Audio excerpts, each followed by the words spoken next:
Hello, everybody. This is Moritz from Albi. I'm here today to talk about building in the open and how to get community contributions, as well as open source business models. Short introduction, like to my side, I'm co-founder of Albi, taking care mainly of the business development side of things, and always available. If you have any questions, just shoot me an email at moritz@getalbi.com. Shortly to Albi, what we want to do is, or what we envision is that we think every consumer and developer should have an easy access to the Bitcoin Lightning Network. That's what we want to enable, because for us, the Lightning Network is the future protocol of money, and that's what we are working for. Most of us, or most of you guys probably know us as, with the Albi as the browser extension. At the core, basically, is your Lightning account. You can connect that to the browser extension, what is basically a interface for you, a wallet interface, because you can connect all kinds of things, like different wallets to the browser extension. And you can, as a developer, also interact via WebLN, for example, with the browser extension. On the other side, we have APIs and SDKs that that developers can integrate and make their life easier if they want to receive Lightning payments in their apps or send Lightning payments in their apps. I thought about how to introduce this topic of building in the open, because that's actually quite important for us at Albi. And there was just recently a very, very nice story. We've been working very hard on giving developers tools, ways, as well as our users tools and ways for more non-custodial usage. And Nostr Wallet Connect for us is a very, very important step towards this direction. It's basically a protocol that allows apps to connect wallets and helps developers build non-custodial experience, basically, because they can outsource the whole wallet to the professional wallet provider. And Albi provides such an app. Mutiny provides such an app. Umbrel provides such an app. But another major, let's say, node platform out there, Start9, does not do that. For Mutiny, for example, they knew how to do it themselves. For Umbrel, we did that. We built a Docker package and published it on a community app store. With Start9, we did not immediately had knowledge how to package it, how to publish it to their community app store, so that all Start9 users could easily connect to more than 20 apps out there, like Damos, Amethyst, and such. So we were talking about that internally in the team. We were reaching out to the Start9 team, talking about that in our own Telegram group, in our community calls. And suddenly there was a person said, "Okay, that's actually super interesting. Both of Albi, Start9 have open source tool." He was excited about that, so he actually picked this up, and now we have a packaged Nostr Wallet Connect app for the Start9 store that's about to be published, not even on their community store, but really on their core app store, without us doing anything, just because we are easily approachable, and we want to really foster this building in the open spirit. And that's just a very nice way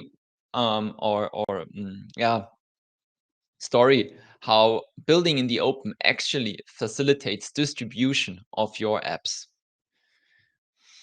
But overall, in this talk, I basically want to show you how we understand building in the open. I mean, there are tons of definitions out there. There are also guides and such. You can all read them up.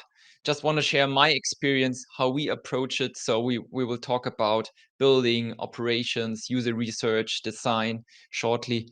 And also, yeah, so what? Does it really help us? What are the learnings actually out of that? And I really hope that you can get some ideas, get some inspiration out of it for your own projects. So when it comes to building in the open, what we actually do here is, if you go on our GitHub repository on the Albi organization, you see a list of 114 code repositories basically, and 81 out of these 114 are public. This means you can always see a list of issues, meaning a list of bugs, right? What's not working, list of also feature requests, because people can just go there and add something what they would like to see. And you can also see, okay, they are obviously already working on this issue because there's a PR, there's a draft PR, for example. But at the same time, is this going somewhere? You can actually now easily track also progress there. And that's just one major benefit when you use these public repositories there, right? So the Albi browser extension, this is open source. Bitcoin Connect, that's basically a way for apps to easily display QR codes, for example, accept payments from their users with just one line of HTML if they want. That's also open source. The Nostr Wallet Connect app I talked about is open source. LND Hub Go, for example, it's an account layer on top of Lightning Node. That's what we built and open sourced it, as well as also a WordPress plugin called Lightning Publisher, where you can add paywalls basically to your WordPress site. It's open source. Just some examples how and on what we build actually when we talk about building in the open.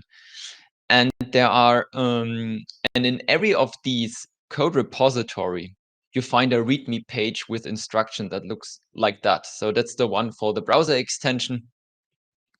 And yeah, what you see here basically is overall a whole section for contributing, but we also do not address only developers. We also address designers, for example, or generally anyone who wants to contribute, right? And we also have this have a code of conduct, for example, to easily guide or to guide these contributors over their first steps when they want to start.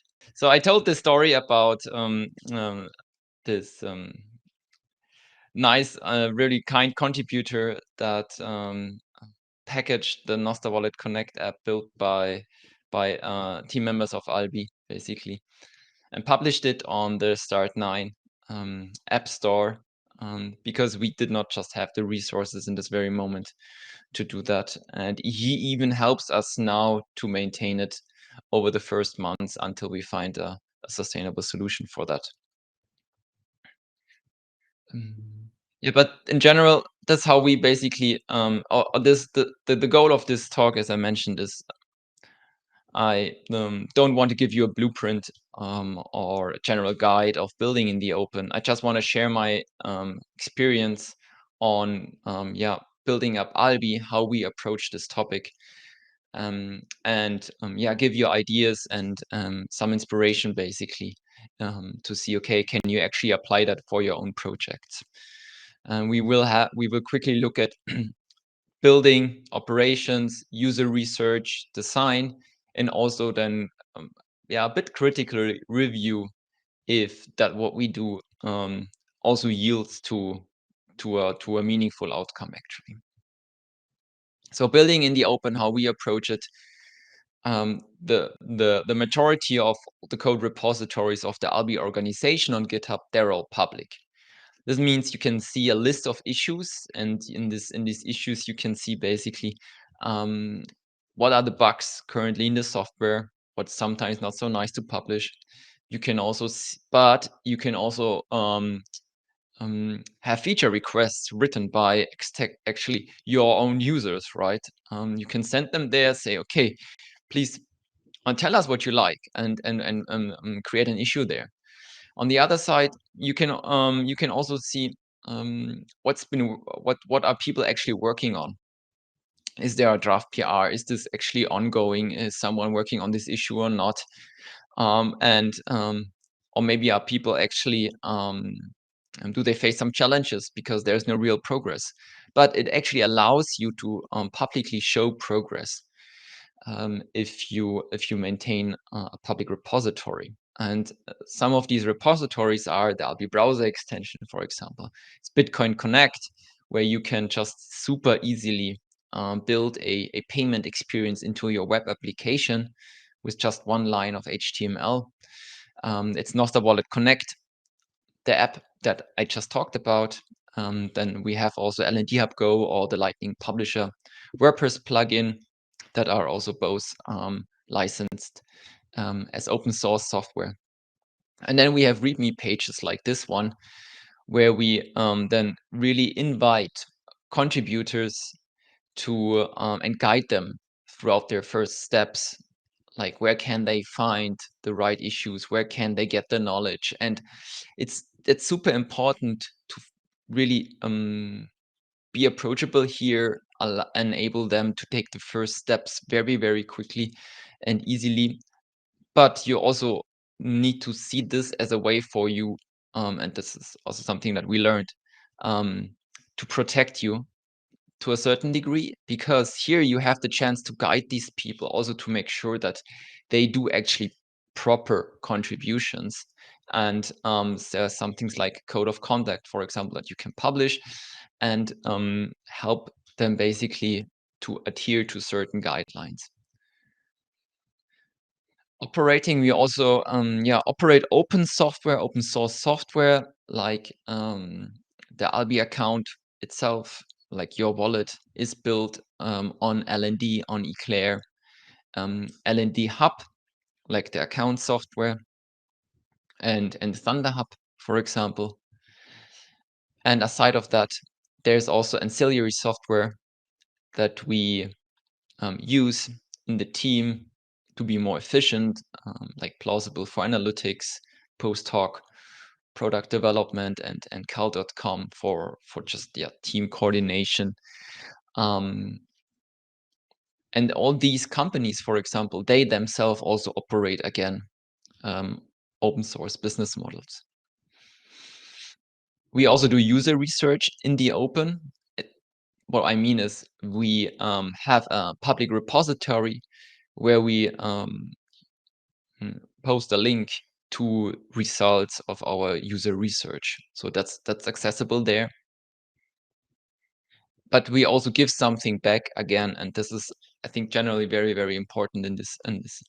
If you follow like the whole idea of open source is you get a lot, but the whole model does not work if you do not contribute back. So in this case, especially in this case of user research, we contributed back to the Bitcoin design guide, where they have a own chapter about daily spending wallet, basically. And we had a study ongoing and user research, and the results have been published in this chapter there. Yeah, and UI UX design is also in the open. So we have a wiki page in the repository of the browser extension that where you can see instructions, an explanation of the design process, for example. And that's where we also explain a little bit, okay, what is actually open design, how we interpret this, how does it actually work at Albi.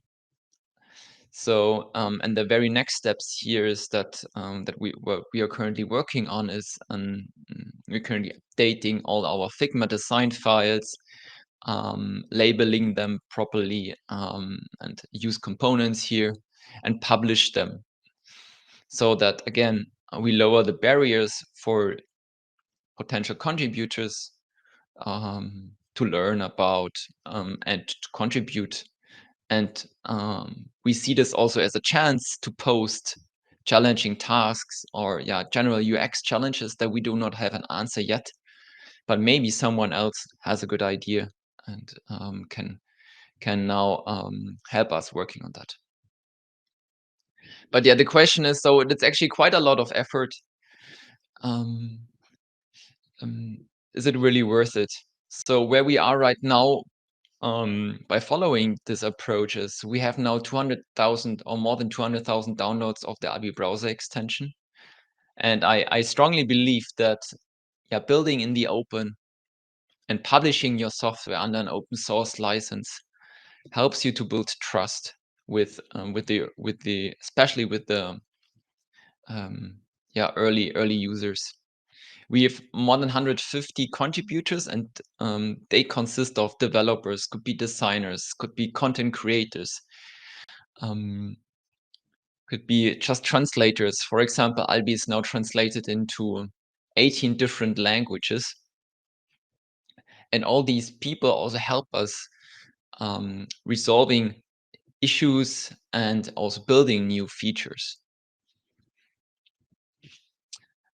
And another advantage that we had, or that was that's an important learning, is actually 7 out of the 10 team members that we currently have, like core team members, have been open source contributors at Albi before.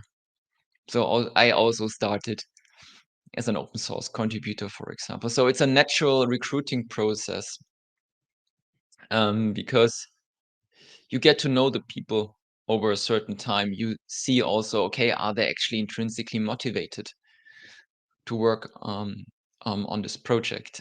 And ultimately, that's also it's only like the best contributions probably end up in your product.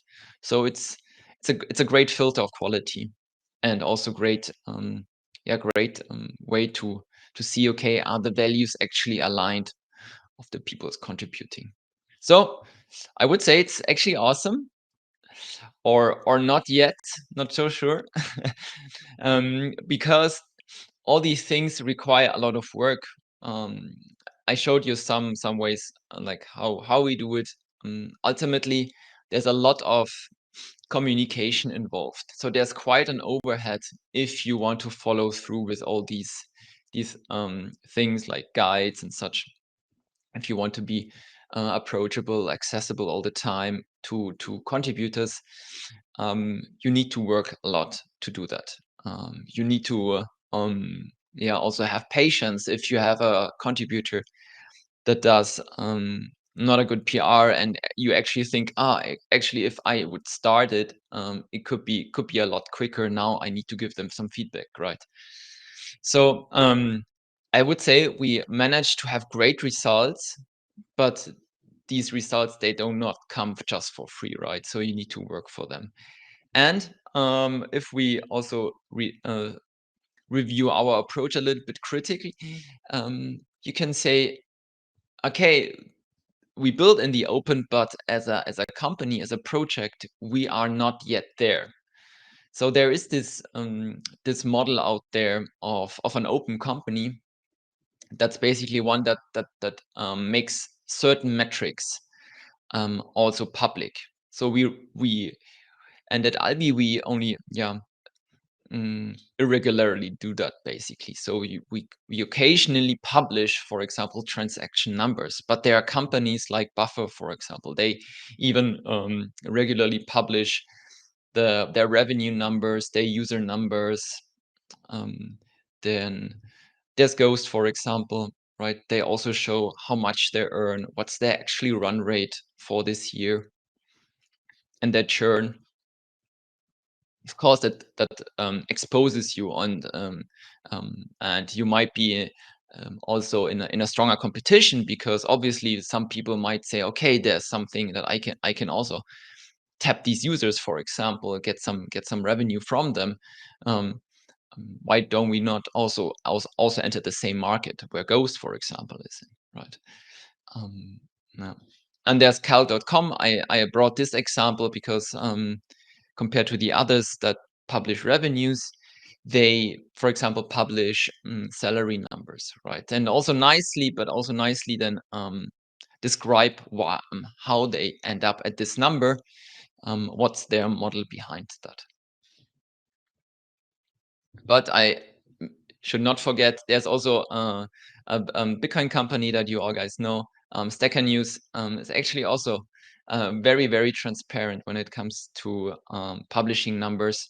So you also see the number of registrations, for example, spending volume, stacking volume. So yeah, quite nice how they do it. So what are the learnings at the end of this approach? Yeah, you need to communicate a lot. So really tell the world what you are working on. Use a blog to tell about your project. Write a newsletter. Have community calls. So these are just 3 things, for example, that we at Albi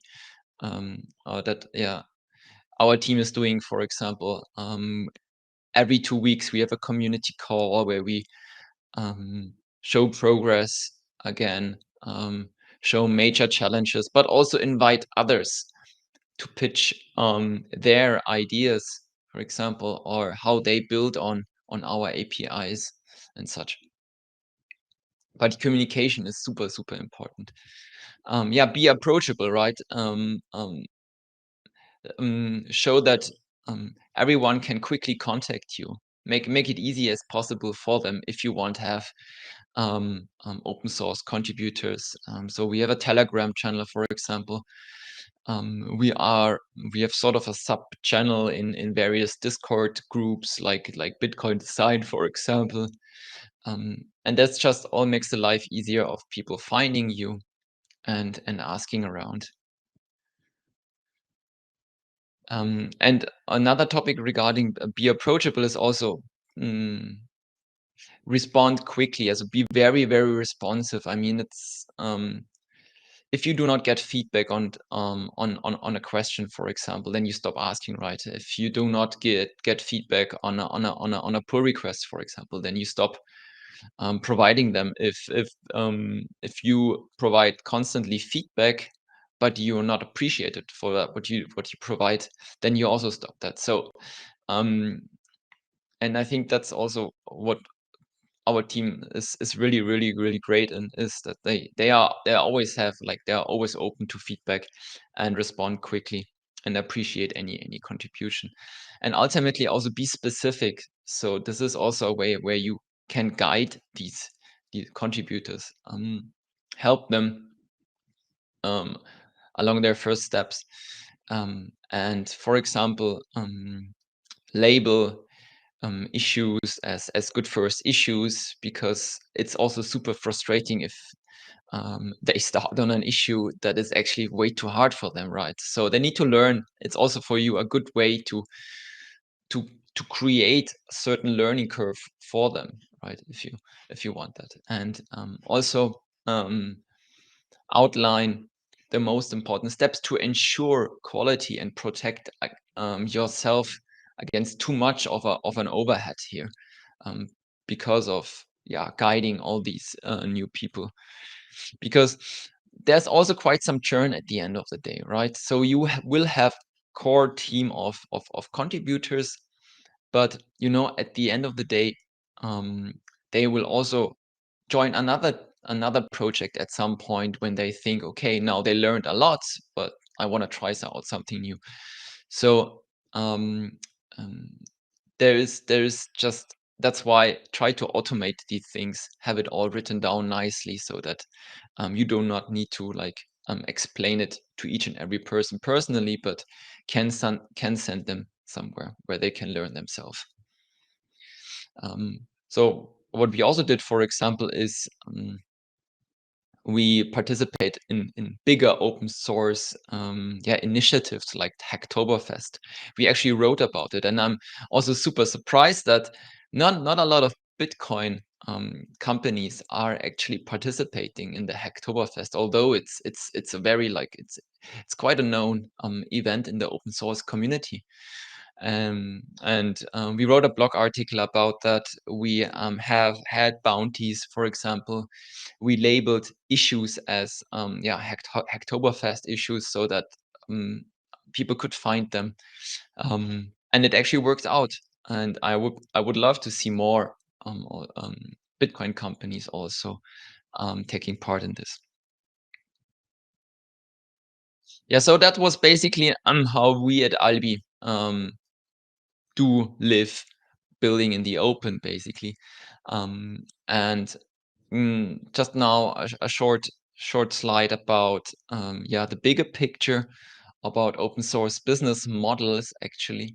And what you see here in the market, something that you can also read up yourself, is 3 major patterns. One of that is premium features. Often also you hear it as like open core. So you have an open source core software, and around that you build basically premium features, meaning it's a bit like the freemium business model. So you offer then certain features at a cost. Then professional services. So you write software, but the software also needs to be, if people use it, they will have support requests, and these support requests need to be answered. So and to answer them, that would be a professional service, obviously. Same as with installation, for example, maintenance and such. And then there's the third big pattern here is hosting, where companies basically build software, open source it, but also offer then their clients to host it on their own servers, and charge for it. And if we compare that regarding margin, then also defensibility against competitors, how scalable is it actually, then we see that premium features or open core has very, very high margins. Like basically they are the typical software margins that you see, where it's just like for every additional customer that you get, you hardly have any additional cost, and that's why the margins are so high here. Defensibility is also rather high because, I mean, you are the expert of the software, you know how to build this feature. It's then very hard to copy this premium feature. And obviously it's because it's just like, it's software, it's extremely scalable. Companies that do that very well is Confluent, for example, or Elastic. If you look at professional services, there the margins are way lower, right? So because you have a lot more cost here. Obviously it's quite easy to do that. So every other person can help you with some basically user support. So that's why the defensibility is low, and also scalability is not that high because it only scales basically with man hours. So you need to increase the team in order to offer professional services on a bigger scale. Hortonworks is one example who does that. Hosting is somewhat in the middle, right? Between premium feature and professional services. This just like, I think this source, they looked at companies out there like Red Hat, for example, and then they are in this bucket basically, and then they looked at their annual reports and took out the numbers, and that's how they arrived at these numbers. And I think Red Hat is somewhat in this range, for example. Then so regarding defensibility and scalability, it's also then in this area of premium features, and WordPress engine or MongoDB are a good example of this. So, but what does it basically mean for Bitcoin? If we bring these pattern now into basically our ecosystem, then hosting service, one example that you could think of is node hosting, basically, right? You have a company that operates certain open source software. Could be LND, could be LDK or CoLightning, or it could be LND Hub Go, for example, and yeah, puts that on a server in the cloud and gives others basically easy access to that. But the main configuration and such of the actual Lightning node then is done by the customer, just making sure that it's always available. Basically, that's then yeah, part of the hosting service. Premium features. So example is, I think, yeah, the most prevalent one is a wallet service with transaction fees, right? So some transactions cost, and that's what you see. What's the business model of most of the wallets out there currently? So they have they charge a price for, could be sending Bitcoin transaction, could be an on-chain transaction or Lightning transaction, or for services around that, like for example a swap service, right? If you want to top up a Lightning wallet with an on-chain transaction, there's a swap involved that could cost an additional fee. And then there's professional service. So if you, for example, provide write software, publish it. So for example, at Albi we've done that. So also the LND Hub Go, for example, this account software. Either people just know how to operate it, but not always they do actually, or they just not that experts and they want to focus on something else, so they need help from time to time on about how to run it, right? Or how to troubleshoot things, and then you can offer them some packages to yeah, that they can basically ask you. You can provide support there and such. So to conclude, I think building in the open is a great chance for every project, for every company, because you are way more transparent, and this transparency will create trust, and it also helps you to build a community around your idea ultimately.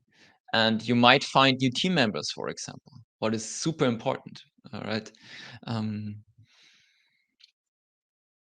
Another takeaway is, in general, it's a way to get feedback early. So there are tons of different approaches I've listed how to build in the open, but in general, every one of them is a way for an external person to learn about your project and get feedback from this person, and you also give others a chance to help you, right? And it's again super rewarding for you, because you might then encounter some, like, yeah, appreciation, um, or you are debugging something, right? And you cannot find a solution for it, but someone else can. Someone else would not provide a solution if they would actually not know what you're working on. And yeah, there are a lot of ways how you can build in the open. I've shown you several ways how we do that at Albi, right? With user research, with building, with operating, with general design. Just find the way that fits to you. There is no just one single true, I think. Yeah, and that's what I can give you on your way. And thanks a lot. Hope there are some questions. Just let me know.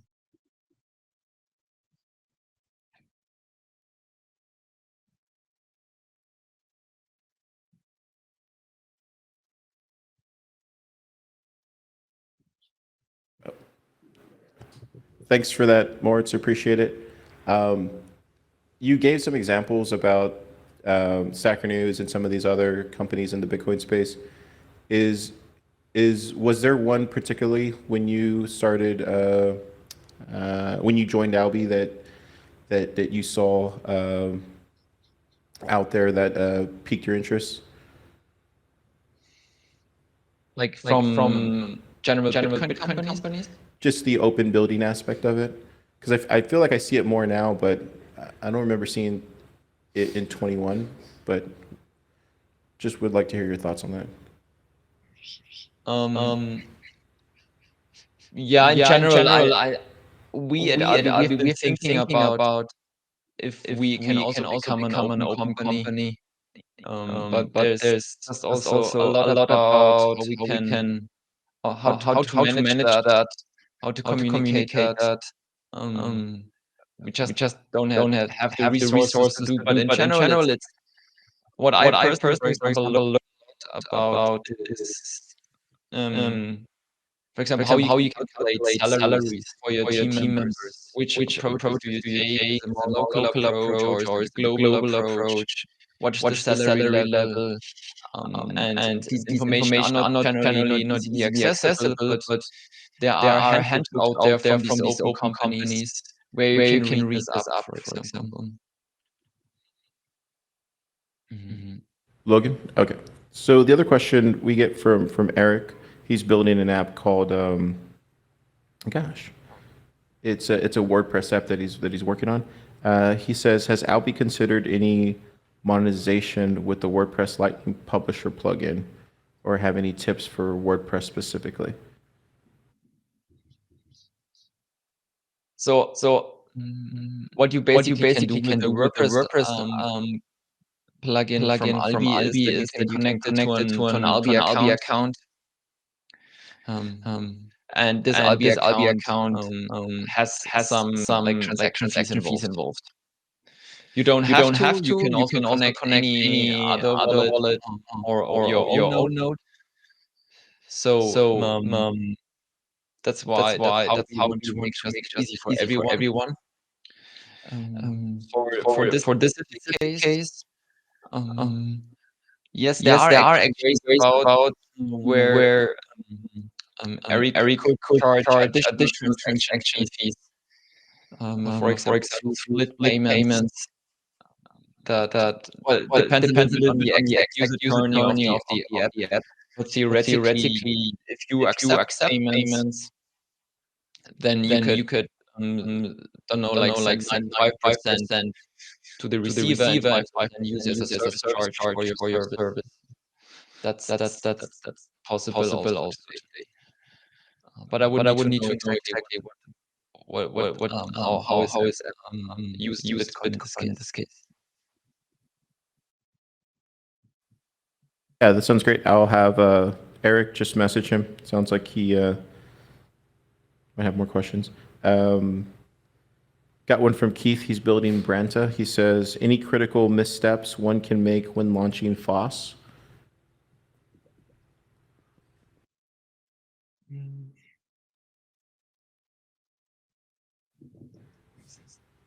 Well, I Well, I think, think yeah, mm, read a little bit through the FOSS licenses. There are various out there like MIT, Apache, GPL.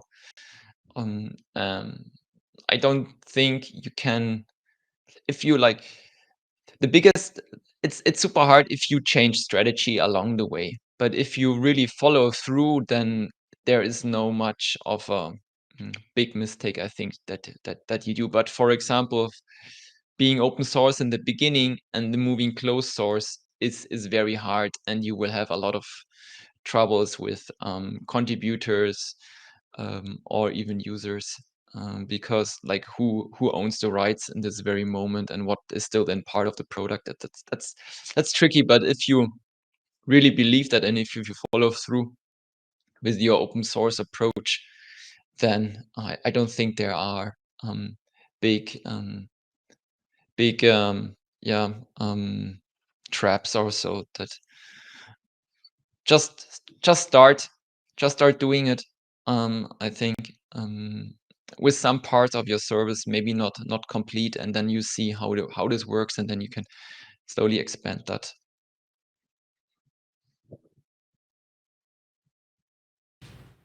Yeah, we got another question from YouTube. This is from Joshua. He says, should all code be open or only crucial components? Code. I'm not a developer myself, so maybe you could help me really like, or give an example what you mean. Yeah, I'm not entirely sure what he meant, but I think what he's talking about is I just know Keon, he keeps, I guess, the Web of Trust stuff, private, but everything else is FOSS. If he is that open? That's fake news. What did you say? It's fake news. It's open. Oh, it's open too? Okay, never mind. Austin just corrected me. It's all open.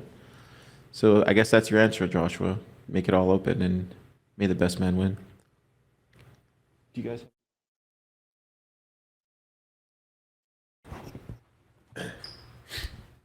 I have a quick question. I was wondering if you could elaborate a little bit on how you set up your GitHub to make it more enticing to collaborators. Like, just I know you went over a few things in your presentation, but I was wondering if there's like any neat tricks that you like personally.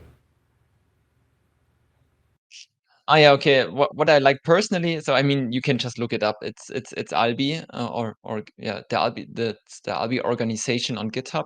You will find that. What I like a lot is two things. Have a nice welcoming page with some emojis that does not look super boring. Like, sounds simple, and I think that just is a lot more welcoming. Where you give a quick overview about what you're building. And the other thing is, don't write boring release notes. You want to create some excitement, and so have nice release names, write exciting release notes, even if it's just yeah, because I mean, you know it yourself, probably you often read just minor bug fixes and such.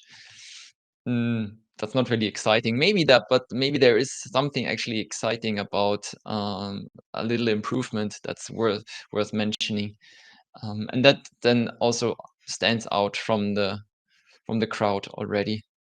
And yeah, and then give a shout out as much as possible to your contributors. I mean, they work for free, so show them some, or give them some appreciation.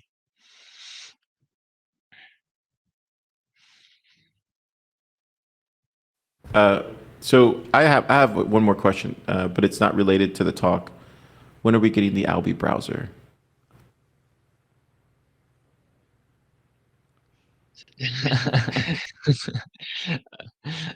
Once we have Albi for mobile, that at least also a question that we get asked a lot. I think, in general, the approach that we follow here is they are specialists for building certain apps like browsers, and we do not want, so we aren't. It's not trivial to build a browser extension to build nice APIs and operate a Lightning wallet. That's already quite complex and enough. And if you would add the whole complexity of a total new product like a browser, I would love to do that, but it's super hard to manage, and we will probably need another 10 people that we cannot yet afford. So it won't happen quickly, unfortunately. And we also believe that there are awesome browsers. Why not just partnering with these browsers like Arc, for example, and have Albi pre-installed there, instead of telling everyone, okay, if you want to use Albi, then just please use this browser, instead of use any browser and install the browser extension. I think that's just more feasible. Awesome. Thank you, Moritz, for humoring me with that question. Yeah, thank you for doing this. We appreciate you. Thank you for being a top builder mentor. And I know all the guys here at the lab appreciate pinging you and getting Anytime. direct feedback from you. Anytime. So yeah, have a great day. Have a great weekend. And thank you again. Likewise. Good weekend, everybody. Talk soon.